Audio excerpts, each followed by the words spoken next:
1945년 광복이 우리에게 찾아온 지 76주년이 되는 날입니다.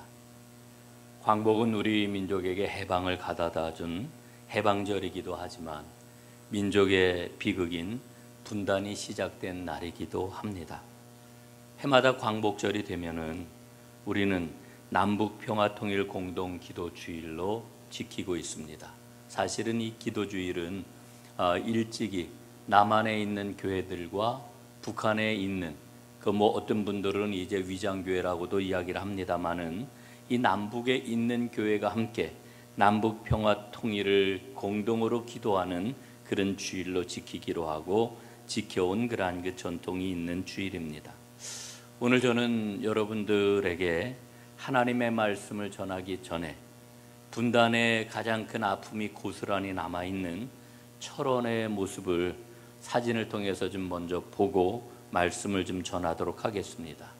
오늘 여러분들과 함께 볼 이 사진은 지난 8월 9일 날 제가 최태관 목사님과 함께 한반도 통일신학연구소에서 광복절을 앞두고 철원 기행을 하였는데 그때 찍은 그런 그 사진들입니다. 제일 먼저 나오는 이 사진은 금강산 철도 그 철교입니다. 철원에서 시작이 돼가지고 금강산까지 가는 관광철도가 일제시대 때 놓였는데 이 철교가 아직 남아있죠. 그 철교의 모습입니다. 다음 사진. 이 철교가 지금 끊어져가지고 그 철교 위에 나무를 깔아놓고 철교가 끊어진 곳까지 이렇게 걸어가게 되어 있습니다. 그 다음 사진. 이것은 바로 그 철교에서 찍은 한탄강의 아름다운 그러한 그 풍경입니다. 그 다음 사진. 이 사진은 그 민통선 안에 있는 통일촌을 방문을 했는데 통일촌 교회 감리교회가 있습니다. 아주 오래된 교회지요. 이 통일촌 감리교회 앞에서 찍은 북한의 오송산 모습입니다. 북한의 오송산 모습이고 이것은 이제 그 철책의 그러한 그 모습입니다. 가장 가까이에서 볼 수 있는 그러한 그 철책이라고 이렇게 이야기를 하지요. 이것도 역시 철책의 그러한 그 모습이고요. 자, 요 사진은 우리 판문점 회담 이후에 남북의 그러한 그 GOP입니까? 이 GOP를 이제 모두 철거하기로 했는데 그 GOP를 철거한 그러한 그 자리가 되겠습니다. 자, 이거 역시 오송산의 그러한 그 모습이고요. 들녘이 아주 굉장히 그 벼가 많이 익어 있는 것을 볼 수가 있었습니다. 여기는 철원군 그 통일촌 모습이고요. 그 뒤에 있는 잠깐만요. 그 뒤에 있는 저 통일촌 교회라고 그러는 게 바로 오래된 그런 그 감리교회입니다. 통일촌 감리교회가 되겠습니다. 자, 그다음 그림 한번 보죠. 자, 요 그림은 철원 제일감리교회의 터입니다. 그 일제 시대 때 그리고 6.25 전쟁이 일어나기 전까지 이 교회에는 600여 명의 그런 그 교인들이 모여서 예배를 드리던 아주 당시로선 굉장히 규모가 큰 그러한 그 교회였습니다. 지금 이 교회터가 지금 이렇게 남아 있고요. 바로 옆에는 여러분들 잘 알고 있는 그 철원 노동당사 건물터가 한 100여 미터 정도 떨어져 있죠. 그 옆에 바로 있던 그러한 그 교회가 바로 이 철원 제일교회가 되겠습니다. 다음 그림. 예, 이 교회는 바로 철원 감리교회 예터 옆에 2013년도에 새로 지은 철원 감리교회, 철원 제일감리교회가 되겠습니다. 그래서 1층은 역사 자료실로 이렇게 사용을 하고 2층, 3층 예배실, 친교실 이런 그 공간들이 있습니다. 다음 그림. 자, 이 그림이 철원 감리교회 앞에서 좌측으로 꺾어져 가지고 올라가면은 소이산이라고 있습니다. 이 소이산에서 바라본 철원 평야가 되겠습니다. 다음 그림. 이게 바로 이제 그 아까 그림은 이제 줌으로 다 해서 파노라마로 찍은 거고요.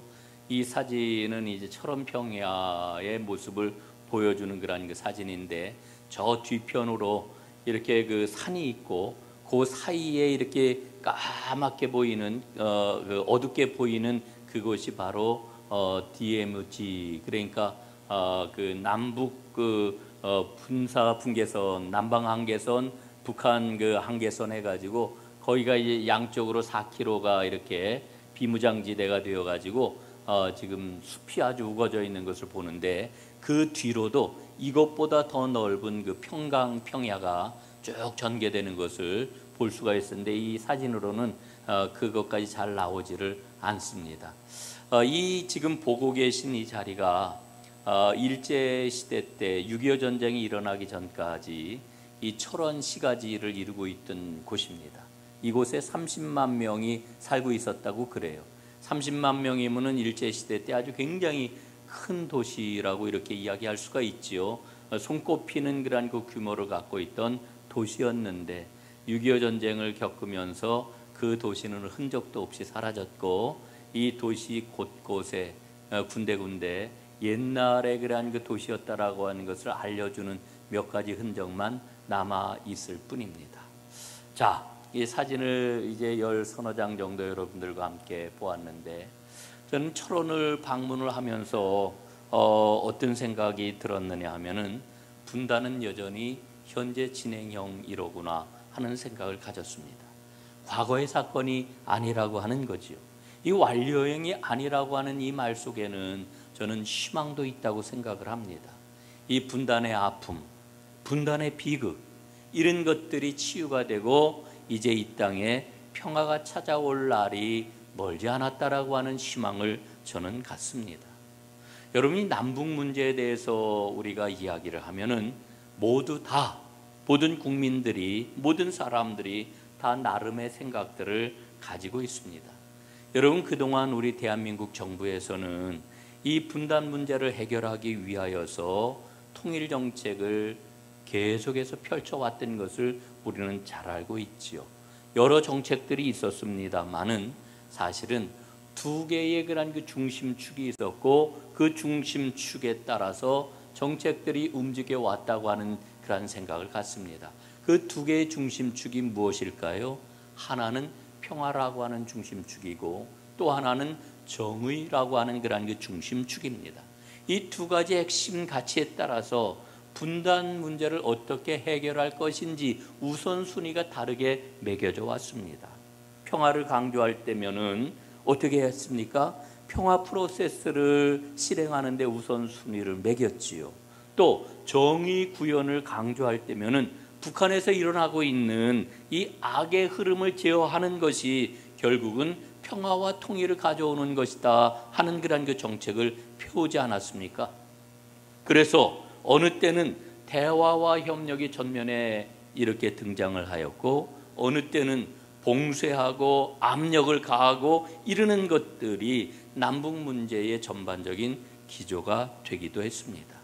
그런데 우리가 꼭 기억을 해야 될 것은 이렇게 두 가지의 흐름 가운데 어느 한 가지를 강조해가지고 남북 문제가 잘 해결이 되었느냐 하면은 그렇지 못했다라고 하는 거죠. 그리고 오히려 안타까운 상황을 우리가 보게 되는데 그것은 바로 남북 분단의 문제를 해결하는 것은 고사하고 남남 사이의 갈등을 촉발하는 이와 같은 일들이 지금까지 계속 반복이 되었다라고 하는 것입니다. 여러분 우리 대한민국 내부에서 견해를 달리하는 그런 그 사람들이 서로의 정책에 대해서 불신하고 공격하는 일들을 우리는 해마다 우리는 일상적으로 보고 있는 것 아니겠습니까? 심지어는 평화에 대한 순수성을 의심하면서 이념적으로 공격하는 이와 같은 그러한 그 현상들도 우리는 보고 있지요. 여러분, 우리가 꼭 기억해야 될 게 있습니다. 세상의 주장이라고 하는 것은 다 일리가 있다라고 하는 겁니다. 나름의 타당성을 갖고 있다라고 하는 것입니다. 그런데 문제는 어디에 있느냐 하면은 그 나름의 타당성 가지고 혹은 일리만 가지고서 이 땅의 완전한 평화를 이루어낼 수 있을까? 궁극적인 분단의 문제를 해결할 수 있을까? 없다라고 하는 것이지요. 여러분 일방의 주장 혹은 나름의 타당성만 갖고서는 오늘 낱마처럼 얽혀있는 이 민족의 문제를 풀어낼 수가 없다라고 하는 것입니다.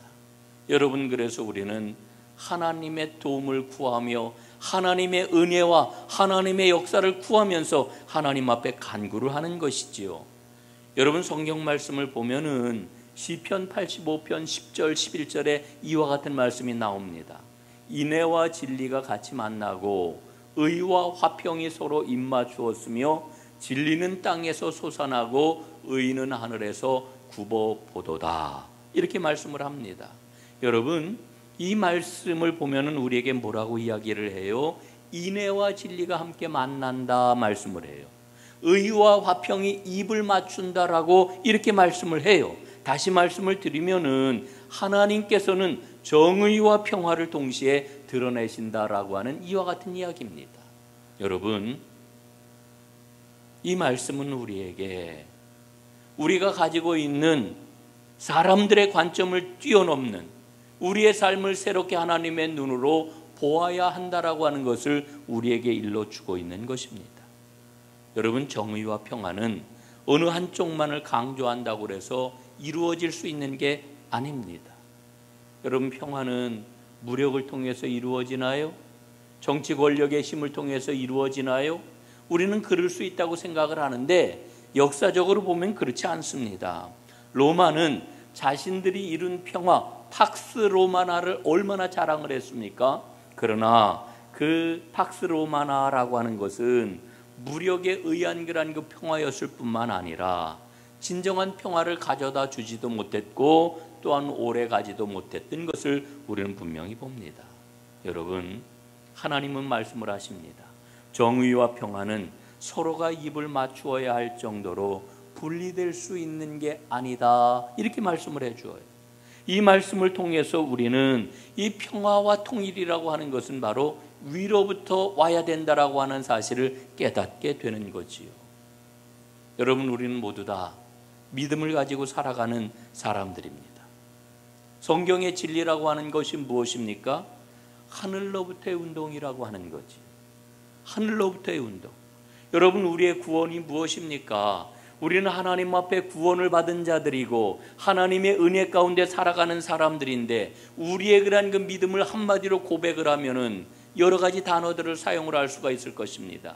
인간의 노력이나 인간의 애씀이나 인간의 성취나 인간의 능력이나 인간의 행동이나 인간의 계획에 의해서 무언가가 이루어지는 것이 아니라 하나님의 전적인 은혜, 하늘로부터 내려주시는 그 은혜에 의해서 우리는 구원을 받았고 구원받을 것이라고 하는 믿음을 우리는 갖고 있잖아요. 하나님이 열어주시는 겁니다. 하나님이 우리에게 내려오시는 겁니다. 여러분, 인간이 먼저 하나님을 찾는 게 아니라 하나님이 인간을 찾아오셨어요. 핵심 중에 핵심 아닙니까? 여러분, 예수님이 이 땅에 하늘 보좌를 버리시고 인간이 되어 오셨습니다. 성육신, 우리 구원이잖아요. 여러분, 사도행전 2장 1절로부터 4절까지 말씀을 보면은 성령 강림 사건을 이렇게 우리에게 말씀을 해 주어요. 오순절 날이 이르매, 오순절 날이 이르매 그들이 다 같이 한 곳에서 모였더니 호련히 하늘로부터 급하고 강한 바람 같은 소리가 있어 그들이 앉은 온 집에 가득하며 불의 혀처럼 갈라지는 것들이 그들에게 보여 각 사람 위에 하나씩 임하여 있더니 그들이 다 성령의 충만함을 받고 성령이 말하게 하심을 따라 다른 언어들로 말하기를 시작하니라. 여러분, 하늘로부터 하나님의 능력, 하나님의 은혜가 임하여서 새로운 역사, 하나님의 새로운 사회, 하나님의 새로운 공동체가 탄생하지 않았습니까? 그게 바로 교회지요. 여러분, 성경의 핵심 진리는 진정한 생명의 역사는 인간의 상승 운동을 통해서 이루어지는 게 아니라 하나님의 하강 운동을 통해서 이루어지는 것이라고 하는 것을 우리에게 말씀해 주고 있는 거예요. 여러분, 인간의 상승 운동을 성경에서 대표적으로 찾아보면은 우리는 바벨탑 사건을 보게 됩니다. 창세기 11장 4절에 보니까 이렇게 기록이 되어 있어요. 자, 성읍과 탑을 건설하여 그 탑 꼭대기를 하늘에 닿게 하여 우리의 이름을 내고 온 지면에 흩어짐을 면하자. 여러분 보십시오. 사람들이 뭐라고 이야기를 해요? 탑을 높이 한번 세워보자. 그 꼭대기가 하늘에 닿게 해보자. 그래서 우리 이름을 한번 떨쳐보자. 이렇게 이야기를 하잖아요. 여러분, 그러나 인간이 계획했던 것하고는 전혀 다르게 여러분 어떤 일이 일어났습니까? 그 탑을 쌓는 과정에서 언어의 혼잡이 찾아왔고 결국은 그 일로 인해 가지고 온 민족이 다 뿔뿔이 흩어지게 되었습니다. 무엇을 우리에게 말씀해 주는 걸까요? 인간의 상승 운동으로는 생명의 역사를 이룰 수가 없다는 거예요. 인간의 힘과 능력으로 쌓아 올려서 성취하는 그런 그 운동은요, 결국은 그냥 인간의 운동으로 끝나는 것이라고 하는 것을 우리에게 일러주십니다. 여러분, 하나님의 역사는 하나님의 하강 운동이에요. 하늘로부터 우리에게 다가오시는 운동이에요. 말씀을 드렸던 성령 충만하게 임하였던 성령 강림 사건, 하나님의 하강 운동이에요. 여러분이 하나님의 하강 운동을 은혜로 받아들이게 될 때에 새로운 생명의 역사가 일어나게 되는 겁니다. 여러분, 혹시 서광선 목사님을 아시는지 모르겠어요. 이화여대에서 오랫동안 가르치셨던 분이고 세계 YMCA 연맹 이사장을 오랫동안 지내셨던 그와 같은 분이기도 합니다. 자랑할 만한 한국인이지요. 그런데 그의 아버지가 6.25 전쟁 때 공산군에 의해서 아주 참혹하게 죽임을 당합니다. 아버지가 서영문 목사님이라고 하는 분이었는데 이분이 그 평양신학교를 나오고 일제시대 때는 신사참배를 거부하다가 아주 모진 고난을 받기도 했던 그런 그 분이었습니다. 그런데 이 6.25 전쟁이 일어나고 공산군에게 끌려가서 4개월 만에 발견이 되었는데 대동강변에 아주 참혹한 시체로 공산군에 의해서 죽임당한 시신으로 발견이 된 겁니다. 그 아버지를 대동강변에서 그 끔찍한 그런 그 시신을 발견했을 때가 서광선의 나이가 19살이었다고 그래요. 아버지의 그러한 그 처참한 시신을, 그 죽음을 부여잡고 이 서광선이 울부짖습니다. 반드시 내가 원수를 갚으리라. 여러분, 얼마나 그의 마음에 원한이 사무쳤을까 생각을 해보세요. 그러니까 성장해가지고 목사가 되었는데요. 근데 그가 그 간증을 할 때 들어보니까요, 그분이 간증을 하는데 자기 인생 가운데 늘 두 가지 질문이 따라다녔대요. 그 질문이 뭐냐면은 그의 생애 가운데 일어났던 일이었는데, 첫 번째로는 그가 마루 밑에 굴을 파고 이 공산군, 인민군을 피해가지고 굴을 파고 숨어 지냈는데 그만 발각이 되고 말았어요. 그래가지고 이제 끌려갑니다. 그래서 이제 징집 신체 검사장에 끌려가가지고 거기에서 이제 인민군으로 끌려갈 위기에 처하게 된 거지요. 그런데 참 이상한 일이 일어났습니다. 그 군의관이, 인민군 군의관이 딱 끌려온 청년들을 다 판정을 해가지고 합격, 불합격 도장을 찍어주는데 서광선을 보고서는 그 멀쩡한 서광선을 향해서 너 아프지? 이러고서는 돌아보지도 않고 불합격 도장을 꽝 하고 찍어줬다는 거예요. 그래서 인민군으로 끌려가지 않고 살아남았다는 거죠. 동생이 그때 같이 끌려갔는데 동생은 그날 거기서 본 게 마지막 이별이었다고 그래요. 두 번째는 부산으로 피난을 내려가가지고 해군 소년 통신병으로 지원을 해서 이제 군 복무를 하게 되는데, 근무를 하는데 거기서 한 미군을 만나게 돼요. 휴전을 하고 2년이 지난 다음에 그 미군이 대학 입학 허가서하고 재정 보증서를 보내주어 가지고 미국 유학기를 열어준 것이었어요. 그때가 1955년이었으니까 여러분 한번 생각을 해보세요. 미국으로 공부를 하러 간다? 이게 얼마나 어마어마한 사건입니까? 근데 그 미군은 나중에 서해에서 작전 훈련을 하다가 그만 전사를 했다고 그래요. 그분을 다시는 만날 수 없게 된 거지요. 서광서는 늘 마음속에 그런 질문을 했다는 거예요. 왜 그 인민군 군의관이 멀쩡한 나를 불합격이라고 해서 살려줬을까? 도대체 그 일이 뭘까? 그리고 두 번째로는 그 미군은 왜 나를 그렇게 도와줘가지고 미국에 건너가 공부를 하게 하고 나를 목사를 되게 했을까? 평생토록 그의 마음속에 이 질문이 따라다녔다라고 하는 겁니다. 미국에 가서 여러 곳에서 이제 공부를 했는데 그는 신학 공부를 유니온 신학교에서 공부를 했습니다. 당시에 아주 세계 최고의 그 신학교였지요.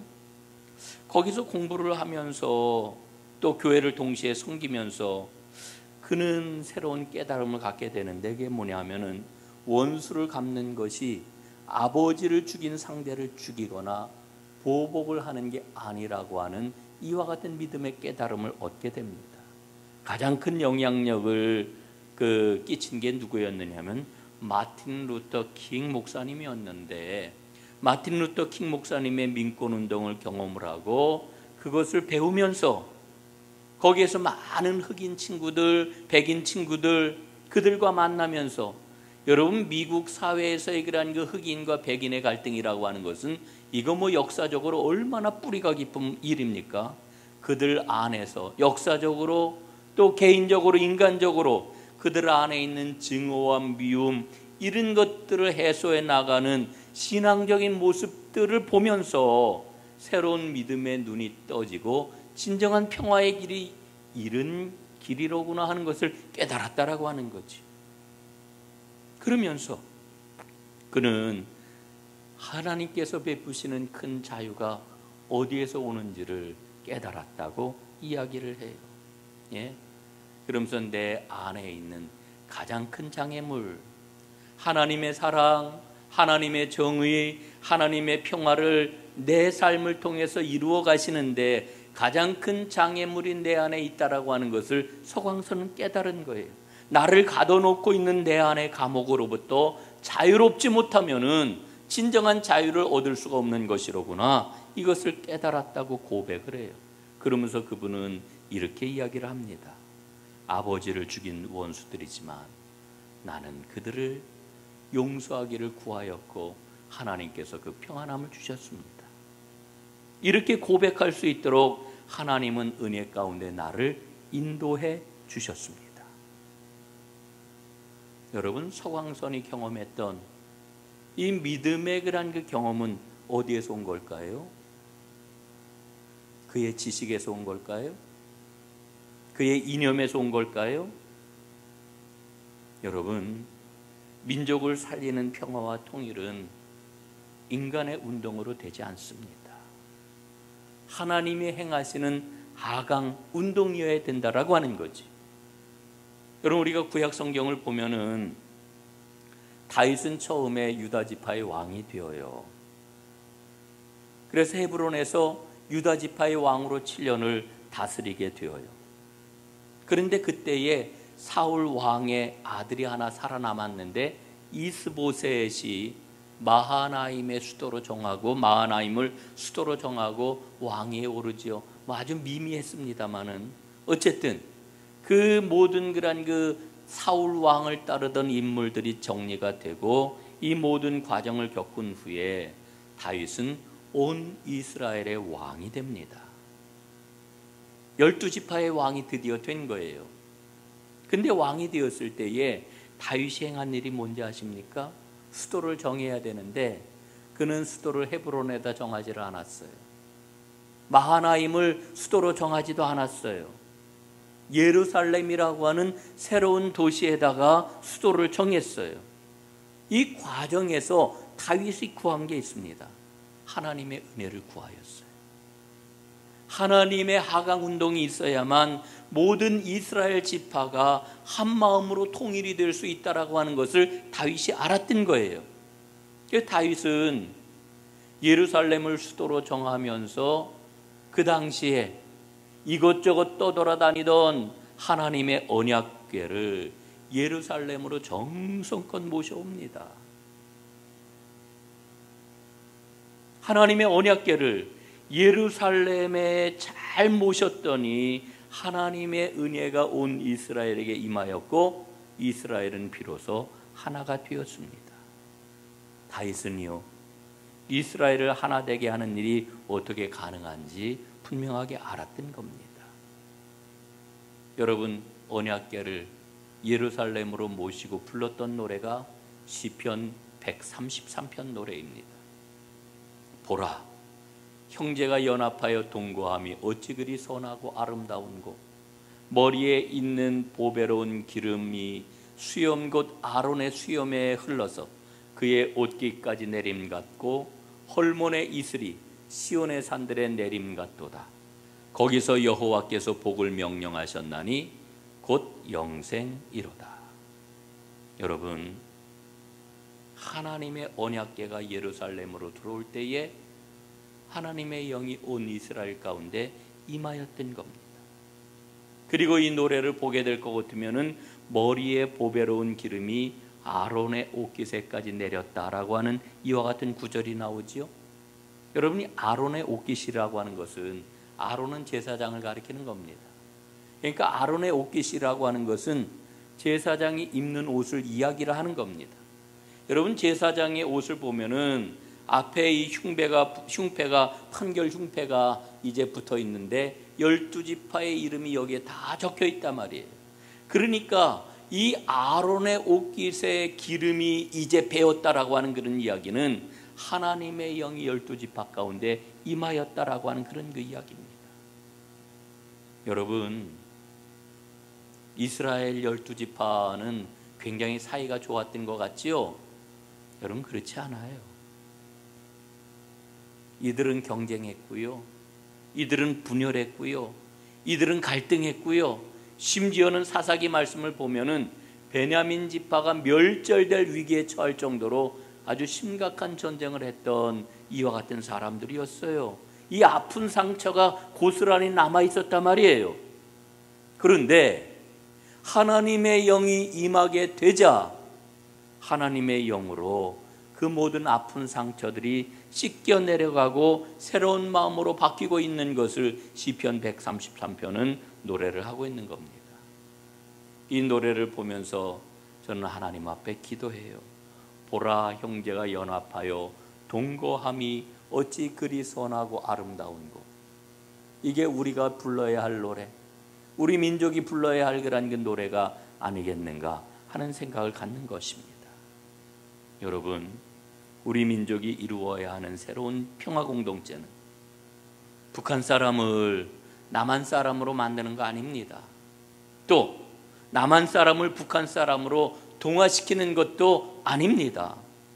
그것은 새롭게 창조되는 새로운 사람, 새로운 하나님의 군대가 되는 거지요. 오늘 말씀을 보게 되면은 하나님께서는 에스겔 선지자에게 뭐라고 말씀하셔요? 막대기들을 손에 들라, 이렇게 말씀을 하십니다. 그리고 하나에는 유다와 그짝 이스라엘이라고 이렇게 쓰라고 그러시고, 또 다른 하나에는 에브라임과 그짝 이스라엘 이렇게 쓰라고 하십니다. 그리고는 이 막대기 두 개를 합해 가지고 하나가 되게 하라, 이렇게 말씀을 하셔요. 여러분, 오늘 본문 말씀을 보면은요, 37장 1절부터 14절까지 어떤 말씀이 기록이 되어 있습니까? 에스겔 골짜기의 마른 뼈들이 서로 붙고 봉합이 되고 상합이 되고 연락이 되어가지고 힘줄이 생기고 살이 붙어가지고 새로운 생명으로 회생이 되는 이와 같은 역사가 기록되어 있지 않습니까? 에스겔 골짜기의 마른 뼈들이 하나님의 군대가 되는 이와 같은 말씀이 기록되어 있단 말이에요. 이 말씀 다음에 하나님께서 에스겔에게 주시는 말씀이 막대기 두 개를 취하여서 둘이 내 손에서 하나가 되게 하라, 이렇게 말씀을 하고 있는 겁니다. 여러분, 이스라엘 백성들, 하나님께서는 죽은 것과 같은 이스라엘 백성들을 다시 살아나게 하실 것인데, 그럼에도 불구하고 그들에게 문제가 있었어요. 어떤 문제가 있었습니까?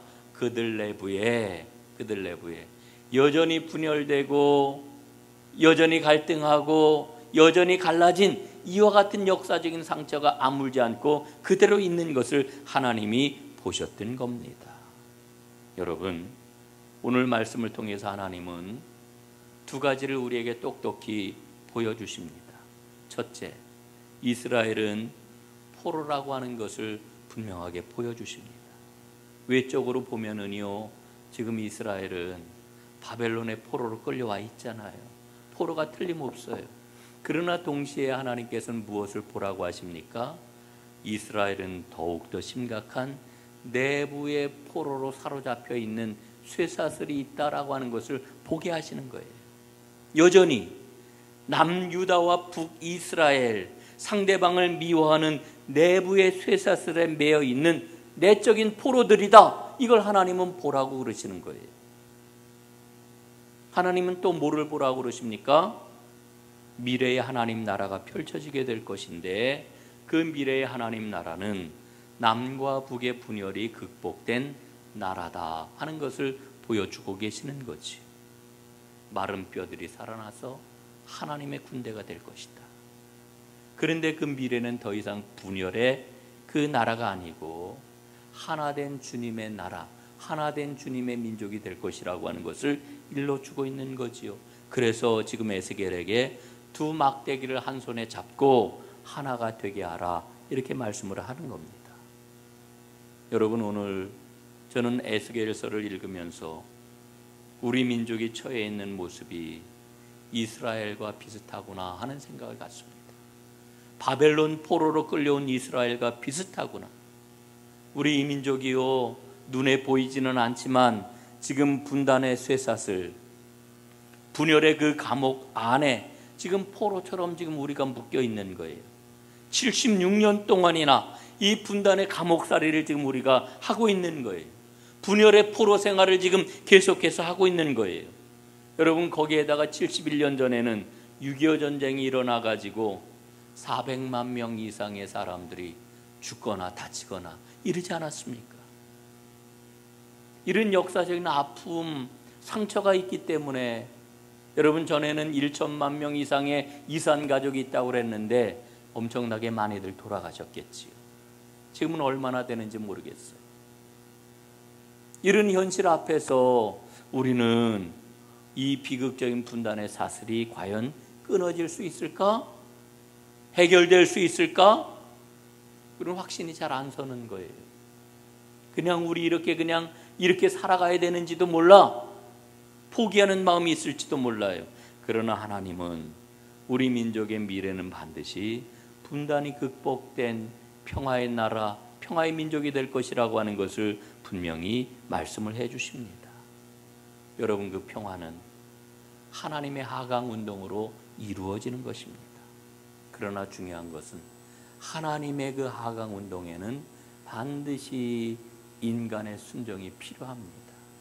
사람이 순종하고 하나님의 그 말씀 앞에 온전히 기꺼이 따를 때에 하나님의 그 하강 운동은 열매를 맺는 거지요. 오늘 하나님께서 말씀을 하십니다. 막대기 2개를 취하여라. 남한과 북한 이 두 막대기를 서로 합하여 하나가 되게 하라. 우리에게 말씀을 합니다. 여러분, 막대기를 취하고서 하나가 되게 하는 일이 오늘 과연 우리에게 어떤 일일까요? 우리는 그것을 하나님 앞에 찾고 구해야 합니다.